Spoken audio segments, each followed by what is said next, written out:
Hello everyone. तो कैसे आप सभी।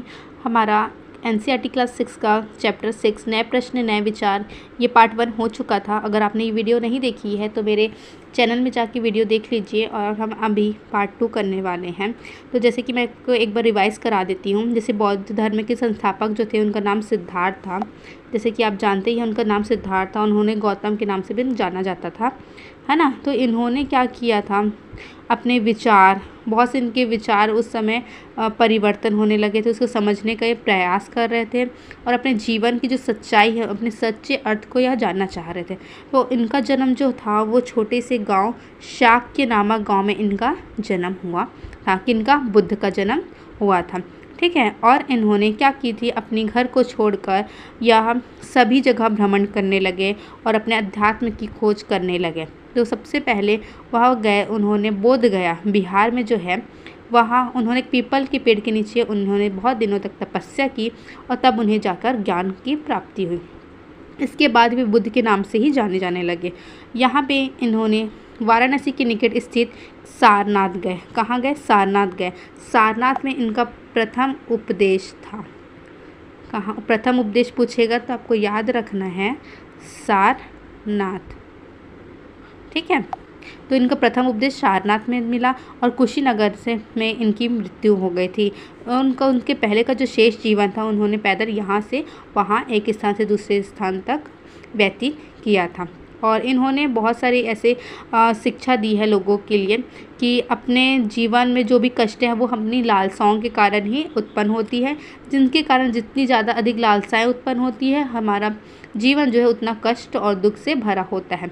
तो उसी प्रकार इनकी जो और लालसाएं इन्होंने लोगों के प्रति बताया है, उसमें उन्होंने कहा है कि आत्म संयम अपनाकर अपनी ऐसी लालसा से क्या है, मुक्ति पा सकते हैं, ठीक है। और जो सारनाथ का स्तूप है वह स्तूप है, इस इमारत को स्तूप के नाम से जाना जाता था, जो बुद्ध ने अपना सर्वप्रथम उपदेश दिया।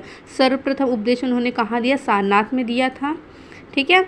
ये आपको याद रख लेना है। और देखिए, उन्होंने लोगों को दयालु होने तथा मनुष्य के साथ अच्छा व्यवहार करने, जानवरों के साथ अच्छा व्यवहार करने, उनका आदर करने, इन सब की उन्होंने शिक्षा दी। वे मानते थे कि हमारे कर्मों के कारण ही, बौद्ध मानते थे कि हमारे अच्छे कर्म या बुरे के कारण ही हमारे जीवन का जो वर्तमान जीवन के साथ साथ बाद के भी जीवन में क्या होता है, बहुत ज़्यादा प्रभावित होते हैं, है ना। तो बुद्ध ने अपनी शिक्षा सामान्य लोगों की प्राकृतिक भाषा में दी। आपको पूछ देगा कि बुद्ध ने अपनी सामान्य शिक्षा कौन सी भाषा में दी है, तो आपको याद होना चाहिए कि प्राकृतिक भाषा में बुद्ध ने अपना शिक्षा दिया हुआ है, ठीक है। इसमें सामान्य लोग भी अब उनके उपदेशक बनकर संदेश को समझने आए थे, ठीक है। अब देखते हैं वेदों की रचना के लिए किस किस भाषा का प्रयोग हुआ है। तो सबसे पहले देखेंगे, बुद्ध ने कहा है कि लोग किसी शिक्षा को केवल इसलिए नहीं स्वीकार करें कि यह उनका उपदेश है, बल्कि उसे अपने विवेक से मापें। इसमें कहा गया है कि देखिए, अगर आपको शिक्षा चाहिए तो आपने स्वयं के विवेक से आप ये शिक्षा ग्रहण करिए, ना कि कोई कह रहा है तब हम उस शिक्षा को ग्रहण के लिए, ऐसा बिल्कुल ही ना करें, ऐसा इन्होंने कहा है। अब देखो, किस गौतमी की कहानी, यहाँ पे कहानी बताया हुआ है, किस गौतमी की कहानी। चलिए इसे देखते हैं। यह बुद्ध के विषय में एक प्रसिद्ध कहानी है। इस समय की बात है कि किस गौतमी नामक एक स्त्री का जो पुत्र था वो क्या हो गया था, मर गया था। तो इस बात से वह इतना दुखी हो गई थी कि वह अपने बच्चे को गोद में लेकर इधर से उधर सड़कों पर घूम रही थी और लोगों से प्रार्थना कर रही थी कि वह उसके बच्चे को जीवित कर दे। भला ऐसा कुछ हो सकता है कि एक इंसान के मरने के बाद वह जीवित हो सके? नहीं। तो एक भला व्यक्ति उसे बुद्ध के पास ले आया। एक आदमी था, उसे बुद्ध के पास ले आया। बुद्ध ने कहा, मुझे एक मुट्ठी भर सरसों के बीच ला कर दो तो मैं तुम्हारे पुत्र को जीवित कर दूंगा। ऐसा किसने कहा? बुद्ध ने कहा, ठीक है। तो किस गौतमी बहुत ज़्यादा खुश हुई कि मेरा बच्चा अब जिंदा हो जाएगा, कि बस मैं इनको एक मुट्ठी सरसों के बीज लाकर दे दूँ। तब बुद्ध ने उसे रोका और कहा, ये बीज एक ऐसे घर से मांग कर लाओ जहाँ किसी की मृत्यु ना हुई। तो बुद्ध ने क्या उसको उत्तर दिया कि ये सरसों का बीज को ऐसे लोग के पास जाकर दे के आओ जहाँ पे किसी की मृत्यु ना हुई होगी, वहाँ से लेकर आना, ऐसा पूछा है ना, बुद्ध ने उनको कहा। तो किस गौतमी एक दरवाजे से दूसरे दरवाजे तक इधर से उधर भटकती रही और उन्होंने हर घर में देखा कि किसी न किसी के घर माता पिता, भाई बहन, पत्नी, बच्चे, चाचा चाची, दादा दादी सभी की मृत्यु हो गई थी। तो बुद्ध का कहने का उपदेश यही था कि ऐसा कोई नहीं है कि जिसके घर में किसी की मृत्यु ना हुई हो।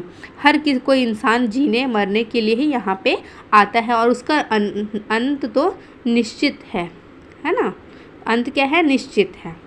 अब देखिए उपनिषद, जिस समय बुद्ध उपदेश दे रहे थे उसी समय या उससे भी थोड़ा पहले दूसरे अन्य चिंतक भी प्रश्न का उत्तर ढूंढने के लिए प्रयास कर रहे थे। उनमें से कुछ मृत्यु के जीवन के बारे में जानना चाहते थे, जबकि अन्य यज्ञों की उपयोगिता के बारे में जानने को उत्सुक थे। अधिकांश चिंतकों का तो यह मानना था कि विश्व में कुछ ऐसे तो हैं जो स्थायी है और जो मृत्यु के बाद भी बचा रहता है। आत्मा तथा ब्रह्म अथवा सार्वभौम आत्मा के रूप में किया है। वे मानते हैं कि अंततः आत्मा तथा ब्रह्म एक ही है। क्या, आत्मा और ब्रह्म एक ही है। तो ऐसे कई विचारक थे जो संकलन उपनिषदों में हुआ है। उपनिषद उत्तर वैदिक ग्रंथों का हिस्सा। आपको पूछ देगा उपनिषद किसका हिस्सा है, तो क्या है, उत्तर वैदिक ग्रंथों का हिस्सा है। ठीक है, अब देखिए उपनिषद का शाब्दिक अर्थ क्या होता है। तो उपनिषद का शाब्दिक अर्थ है जो गुरु के समीप बैठना। गुरु के समीप जो बैठते हैं उसको क्या बोलेंगे आप, उपनिषद। ठीक है, इन ग्रंथों में अध्यापकों और शिक्षकों के बीच बातचीत का संकलन किया गया है। ठीक है, तो उपनिषद का मतलब क्या है, गुरु के समीप बैठना। ठीक है, यहाँ तक आप लोग को समझ में आई। ये वाला पॉइंट देखते हैं। सदियों से क्या है, भारतीय दर्शन की 6 पद्धति। कौन कौन सी 6 पद्धति है, देखिए। ये वैष्णिक, न्याय, सांख्य, योग, पूर्व मीमांसा, वेदांत, उत्तर मीमांसा के नाम से जाने जाते हैं। दर्शन की इन 6 पद्धतियों की स्थापना क्रमशः ऋषि कणद, गौतम, कपिल, पतंजलि, जैमिनी और व्यास द्वारा की गई मानी जाती है, जो आज भी देश में बौद्धिक चर्चाओं को दिशा देते हैं। जर्मन मूल के ब्रिटिश भारतविद फ्रेडरिक मैक्स मूलर के अनुसार दर्शन की 6 शाखाओं का विकास इन पीढ़ियों के दौरान व्यक्तिगत विचारकों के योगदान से हुआ। यद्यपि ये एक दूसरे से भिन्न दिखते हैं तथा सत्य की इनकी समझ में आधारभूत तालमेल दिखता है।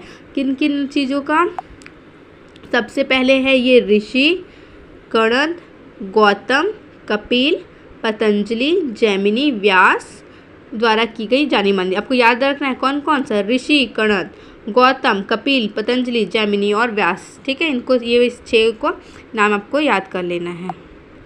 ठीक है, तो अगर आपको वीडियो पसंद आए तो वीडियो को लाइक, चैनल को सब्सक्राइब कीजिएगा और नेक्स्ट पार्ट में आपको बहुत जल्दी मिलेगा। तब तक के लिए वीडियो को लाइक, कमेंट, सब्सक्राइब